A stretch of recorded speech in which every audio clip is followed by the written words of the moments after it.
Les geckos sont un pilier de lobby des reptiles depuis toujours. Il existe des dizaines de variétés et d'espèces. Mais aujourd'hui, passons en revue les 5 geckos les plus cool qui font également d'excellents animaux de compagnie. Adam et Sarah vous présentent Weekend's Wicked Reptiles. Restez avec nous.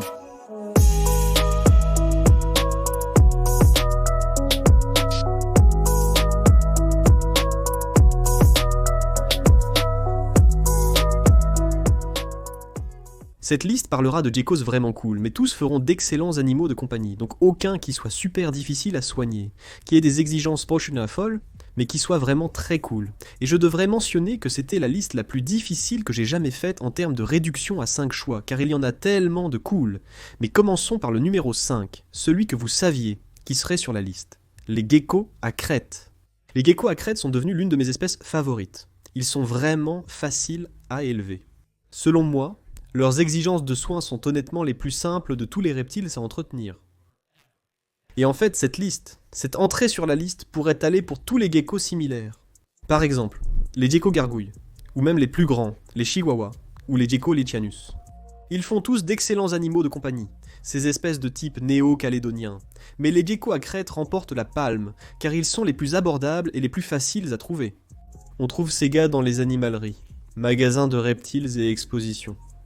Ils ne coûtent pas cher du tout. Et il y a une tonne de morphes, et ils sont arboricoles comme les autres. Mais juste à propos des geckos à crête, ils sont arboricoles, ce qui les rend cool à mes yeux. Parce que vous pouvez faire de vraiment cool vivariums plantés. Vous pouvez les rendre bioactifs. Ils vont être un peu comme ici au milieu, cela donne plus à vos yeux à regarder. Et bien que vous puissiez cohabiter des geckos à crête, avec un enclos assez grand, il y a beaucoup plus d'informations impliquées. Ne jetez pas simplement un tas ensemble. Faites vos recherches, je pense que c'est cool aussi. Et en raison de leur petite taille, ils n'ont pas besoin d'un grand enclos, ce qui les rend idéaux pour beaucoup de gens différents. La plupart des gens ne peuvent pas avoir de grands animaux et de grands reptiles, car ils n'ont pas l'espace, le temps ou l'argent pour entretenir de grands enclos. Les geckos à crête sont idéaux, car ils nécessitent une température basse, sans avoir besoin d'ampoules de bronzage puissantes. Beaucoup de gens les gardent à peine au-dessus de la température ambiante. Ils n'ont pas besoin de lumière ultraviolet B, mais c'est génial d'en avoir une car cela pourrait leur être bénéfique. Cela fait ressortir leur couleur, et ce n'est pas mal d'en avoir, mais ils n'en ont pas besoin. Et leur humidité est assez élevée, mais elle est aussi très facile à maintenir. Le seul inconvénient que je peux penser en dehors du fait, si vous êtes l'une de ces personnes qui ne veut pas d'un animal de compagnie parce qu'il est populaire, c'est juste que leur queue tombe, et ce n'est pas grave. Elles ne repoussent pas, car elles n'en ont pas besoin pour vivre une vie épanouie et en bonne santé.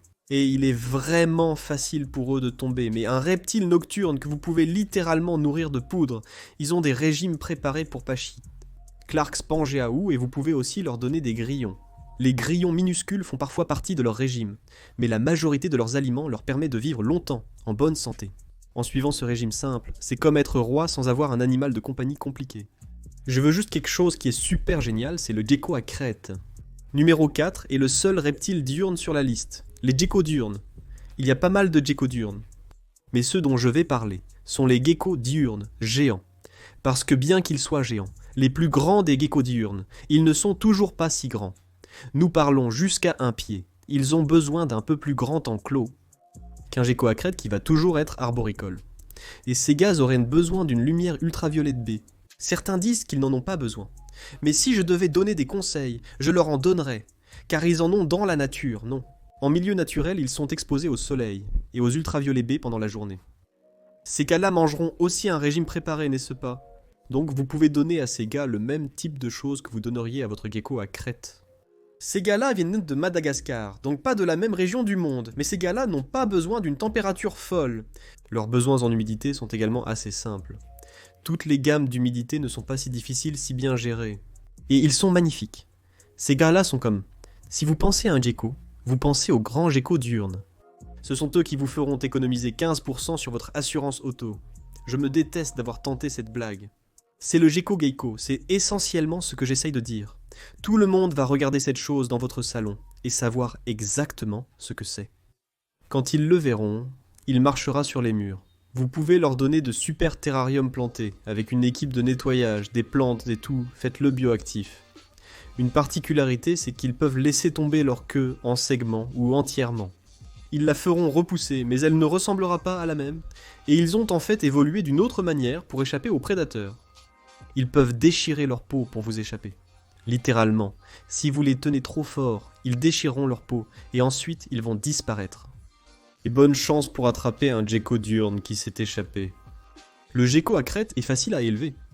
Ils ne sont pas si rapides, ils peuvent sauter peu importe. Les geckos diurnes sont vraiment rapides. Mais ces gars sont incroyables. Ce sont peut-être l'un des reptiles d'exposition les plus beaux que vous pourriez possiblement avoir. Si vous faites bien les choses et effectuez vos recherches sur la méthode, vous pouvez garder des groupes unis, ce qui est un autre avantage selon moi. Le numéro 3 et dernier nom sur la liste. Queues grasses africaines et geckos léopards. Je les ai mis ensemble parce qu'ils sont essentiellement les mêmes en termes de leurs exigences. Donc oui, un gecko léopard aura un niveau d'humidité un peu plus bas. Ils viennent du Moyen-Orient, cette région du monde. Tandis que les geckos à queue grasse africains viennent d'Afrique, mais à part ça, ils ont tous les deux des paupières fonctionnelles. Ils se ressemblent un peu si vous en mettez un à côté de l'autre. Pour quelqu'un qui ne sait rien sur les reptiles, il penserait probablement que c'est la même chose avec une coloration différente. Ils sont tellement similaires. J'ai fait une vidéo complète, juste ici sur les différences entre les deux. Si vous voulez connaître les différences, comme la forme de leur tête et de leurs pieds et des choses comme ça. Mais sinon, les exigences de soins sont faciles, super faciles. Ce sont des geckos terrestres. Donc différents des deux derniers. Ils peuvent perdre cette grande et belle queue, mais ils la feront repousser.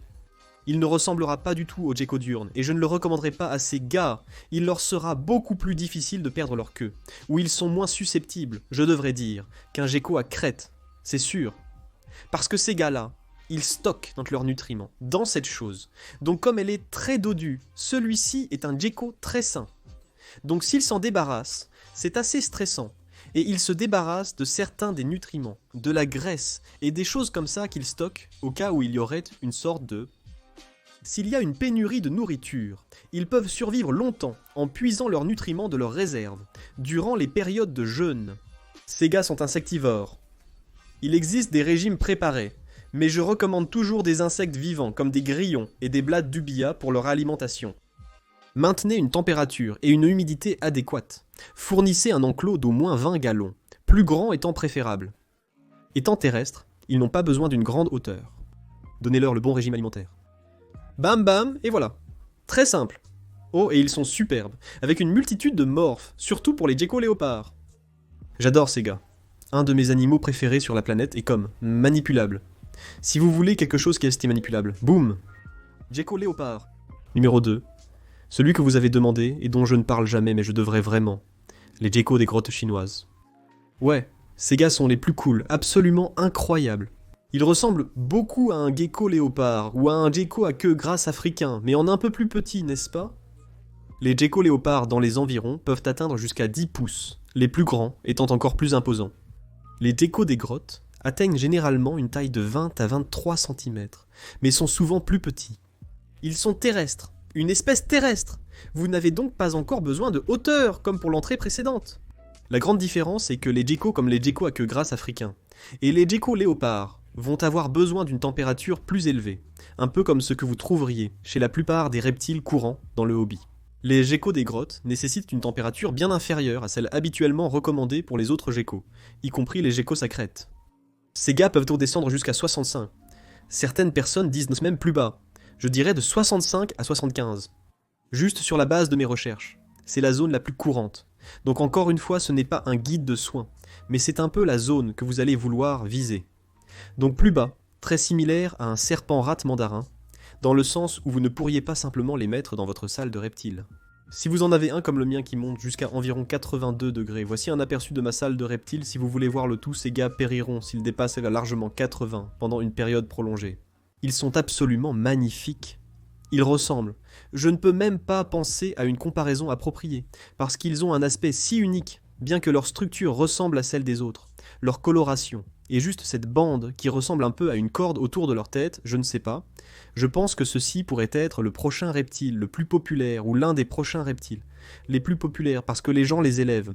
Ils deviennent plus abordables et plus disponibles, et ils ne sont pas si difficiles à soigner. Insectivores.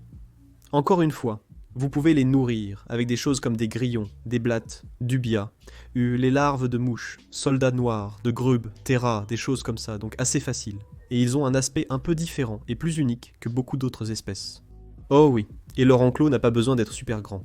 Vous pourriez mettre l'un de ces trucs dans un 20 gallons, sans problème. Certaines personnes disent aussi bas que 10. Je pense toujours que plus grand c'est mieux. Et numéro 1. Et enfin 1, pour nos amis australiens, qui peuvent réellement garder ces gars. Les geckos à queue boutonnée maintenant. Ces gars, je connais les geckos à queue boutonnée depuis un moment. Mais chaque fois que je les vois sur une expo, ils sont hors de ma portée financière. Ou ils l'étaient certainement avant. Et ils ne sont pas aussi disponibles. Maintenant, il y a plusieurs espèces de geckos à queue boutonnée. Et regardez-les.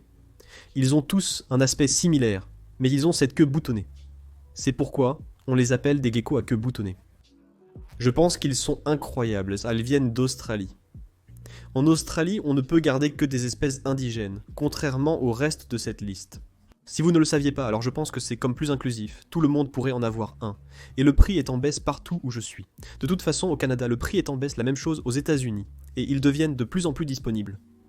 Ils sont vraiment incroyables. Ils ne sont pas difficiles à garder.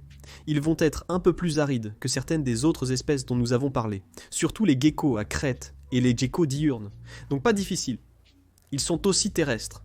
Et comme ils ne mesurent que 4, 5 et demi pouces, quelque part là-bas, selon l'espèce, vous pouvez vous en sortir avec un assez petit enclos. Je ne dirais pas aller comme minimum. Je suggère toujours plus grand. Essayez d'obtenir plus grand que ce qui est considéré comme exigence minimale.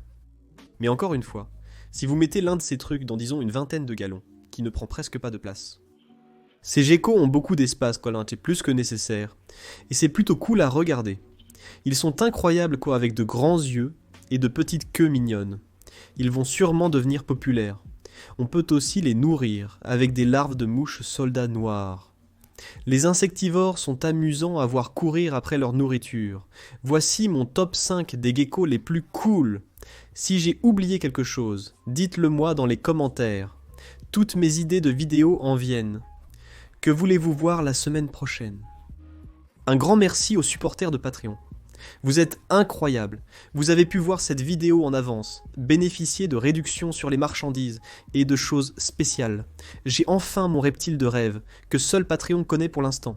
À partir d'$1 par mois, vous pouvez aussi être dans le secret. Je remercie également mes amis de chez Cage, qui fabriquent les meilleurs enclos en polychlorure de vinyle. Ce mois-ci, obtenez 20% de réduction avec le code WWR et le lien ci-dessous. La caisse. D'accord. Je pense avoir fait la promotion de absolument tout. Cliquez sur s'abonner. À lundi.